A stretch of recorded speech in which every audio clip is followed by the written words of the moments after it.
It is a bit of a power move at the football or whatever he's at to pull out a giant.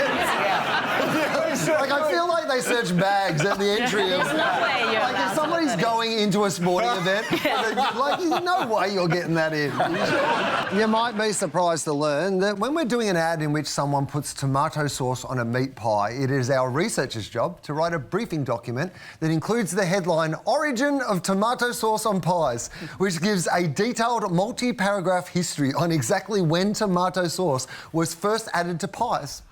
But I spent my week watching sad old men sell manta rays, so I'll just take a guess. Tomato sauce on pies was invented by Adolf Hitler as a way to add edible swash stickers to his dinner. Here's the ad.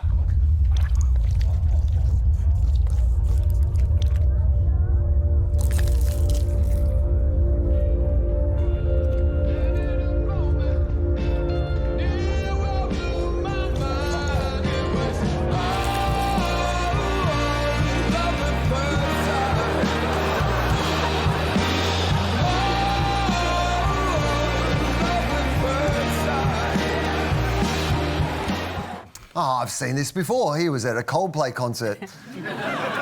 Cheating with a sausage roll. Oh, and don't worry, Coles shoppers, we have a version for you too.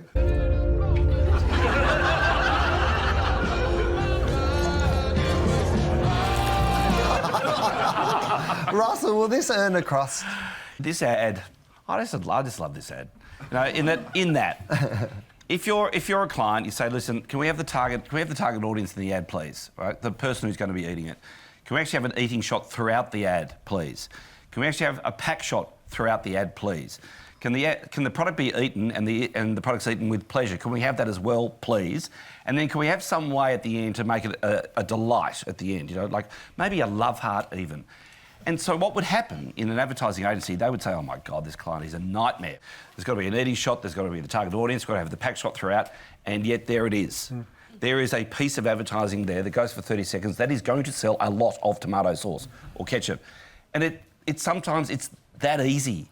It's a very simple puzzle, just a jigsaw puzzle. You just arrange the pieces in the right place and you get that, and that will work.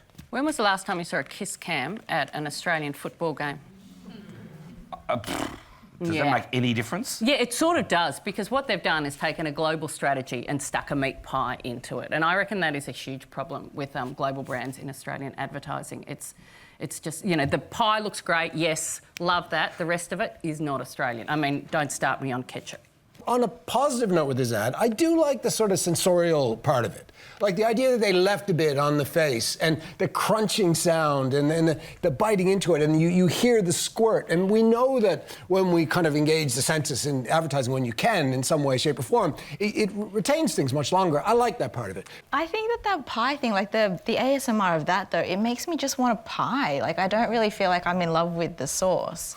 But I do think that's the trick, right? So the trick is they're not trying to sell that tomato sauce. They're selling the ritual of eating a pie with tomato sauce. Which is actually just shows the strength of their brand. It's like they don't have to sell the sauce, they sell the occasion. If they make you want to buy a pie, that's right, they know that you're going to put Heinz on it. And I like that bit. It's just... I reckon more people are using Masterfoods. Like, I think that this is a really subtle, good dig at Masterfoods, at the generosity of how much tomato sauce he puts on that, because you'd need like 4 of those little squeezy packs to do the top and then do the inside, right? You wouldn't be doing that if you just had one. It is a bit of a power move at the football or whatever he's at to pull out a giant.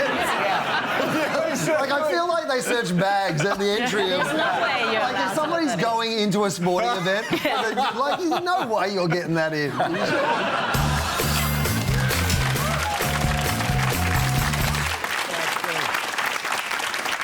Most of us are horrified to learn that every week we eat enough plastic to make a credit card. I'm using mine to tap and go with my tum-tum.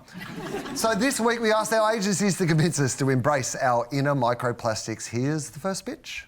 Aussies are already consuming microplastics every single day, whether they know it or not. It's probably time we recognise and embrace them for what they truly are, a foundation for a modern lifestyle, quietly integrated into everyday routines and impossible to avoid. For generations, we've looked to the food pyramid as a trusted source of nutritional guidance. But as our understanding of real-world diets evolve, so must our strategic objectives.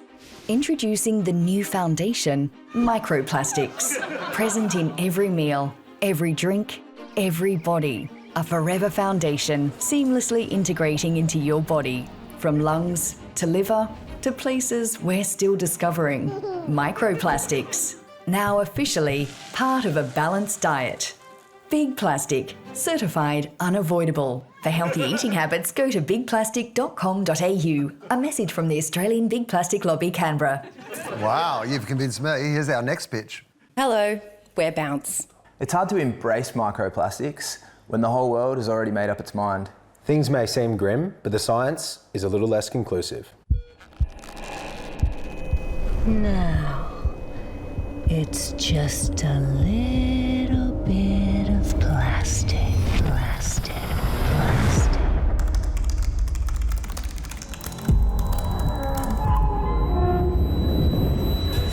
Microplastics is a major issue. Microplastics shipping millions of pieces of microplastic.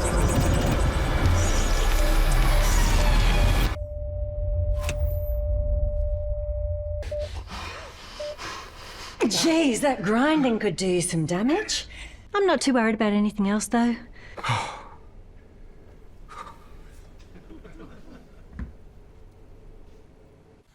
Well, you've convinced me, but what will our panel think, Russell? Which one did you prefer? I think they're both excellent. I'm going to go with number 2. It just made me feel a little better, that's all. Dee, what about you? Definitely number 2. The idea that you can't control it, worrying about it's not going to change anything, is actually really sound advice.